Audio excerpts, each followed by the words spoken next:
جائز کما رہا ہے کہ ناجائز کما رہا ہے, اس کی وہاں پوزیشن کیا ہے, اس کی یہاں مطلب کہ رہتا کیسے, کھاتا کیسے, پیتا کیسے ہے, میڈیکل طور پر وہ فٹ ہے یا نہیں ہے, یہ وہ. پھر دوسرا یہ کہ وہ وہاں کرتا کیا ہے. ایسا تو نہیں کہ پیسہ تو بھیج رہا ہے لیکن الٹے سیدھے کام میں لگا ہوا اور اپنی آخرت کو داؤ پہ لگا رہا ہے. پھر ایسے لوگ بعض اوقات گھر والوں کا منہ بند کرنے کے لیے, گھر والوں کو کفالت کرنے کے لیے حرام ذریعہ استعمال کرتے ہیں. اچھا یہ صرف وہیں سے نہیں ہے, یہاں بھی یہی, ادھر والے بھی ڈیمانڈ کرتے ہوں گے, بیوی ڈیمانڈ کرتے ہو کہ بچے ڈیمانڈ کرتے ہوں. تو اس پر آپ کیا, آپ بھی تو اپنا وہ تجربہ بیان کریں. یہ لیے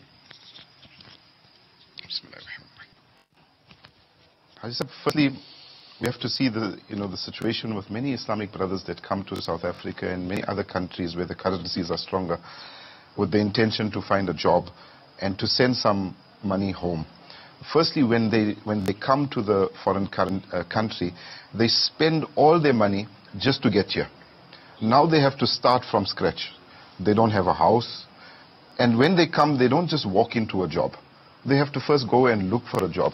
کیا یہ ممکن ہے کہ آپ تھوڑا انگلش اردو مکس کریں, کیونکہ عموماً ہمارا ایسا ہے کہ انٹیریئر کے بھی بہت لوگ یہاں آئے ہوئے ہوتے ہیں, تو that families if they are in Pakistan, in India or Bangladesh, whatever, so maybe that person families, they cannot understand English well. So if, because I know your English sufficient for our, آپ کی English ہمارے لیے بہتر ہے, you know your Urdu, تو اگر آپ تھوڑا وہ طرح بولیں, لیکن یہاں کے لوگوں کو بھی سمجھانا ہے. جی جی, چلو میں کوشش کروں گا. اردو بہت کمزور ہے لیکن انشاءاللہ کوشش کروں گا انشاءاللہ. جب یہاں آتے ہیں تو امیڈیٹلی جاب نہیں ملتے, تو جاب کو ڈھونڈنا پڑے گا. تو اس دوران میں کھانا بھی چاہیے اور گھر بھی, they need food, they need a house, they need accommodation. So whatever savings they brought with them, that savings is used up. جب جاب ملا تو پہلے گھر کو ڈھونڈیں گے کہ on rent basis پر, اس کے بعد جو ہے وہ آنا. First actually they live in a communal, دوسرے اسلامی بھائی کے ساتھ رہتے ہیں, تو رینٹ جو ہے شیئرنگ سسٹم جو ہے نا. تو اس کے بعد جو ہے جب پیسہ کماتا ہے تو پہلے اس کے ضروریات کو دیکھتے ہیں. تو اس دوران میں اگر وہ پیسے گھر بھیجے نا تو اس کے لیے مشکل ہوگی. کپڑا بھی صحیح نہیں ہے تو جاب کیسے جائیں گے, کنوینس نہیں ہے یہاں پہ. تو یہاں کی بہت سارے ایسے کام ہیں جو دور ہے, تو کنوینس کی بھی ضرورت ہے. اگر ڈائریکٹ پیسہ بھیجیں گے تو کام پہ کیسے جائیں گے, یہ بھی ایک چیز کو دیکھنا پڑے گا. جو ریلیٹیوز ہے پاکستان میں یا ہندوستان انڈیا میں ہے یا بنگلہ دیش میں ہے, تو یہ اسلامی بھائی جو ہے جو آتے ہیں, this is not the case with everybody, ہر ایک کے ساتھ پرابلم, لیکن اکثریت ایسے ہے, میجورٹی آف پیپل. اچھا, میجورٹی ایسا ہے کہ وہ آتے ہیں اور بہت ہارڈ ورکنگ اسلامی بھائی ہے, 12-15 گھنٹے کا جاب کرتے ہیں اور رات دن صرف جاب میں آتے ہیں اور جا کر گھر سوتے ہیں, تھوڑا بہت کھاتے ہیں, اس کے بعد پھر واپس گھر جاب پہ. تو ایکسپیکٹیشن بہت بڑا ہے. بیٹا باہر گیا پیسہ کمانے کے لیے لیکن پیسہ نہیں دیتے ہیں, تو پریشر, انڈر پریشر وہ اسلامی بھائی رہتے ہیں. تو اسی وجہ سے وہ اسلامی بھائی جب پیسہ آتے ہیں تو اگر گھر بھیجیں گے نا تو this will cause difficulty for progressing in the job. Maybe he comes to work, his clothes are not right, boss will fire him. He comes late to work because he has to take 2-3 buses to get to work, he gets fired. So now even more problems will start coming in. So there has to be some time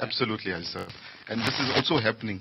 And then when they see that, it's too much of a burden to send money home to their families that side, so then they live their life as though they don't have a family.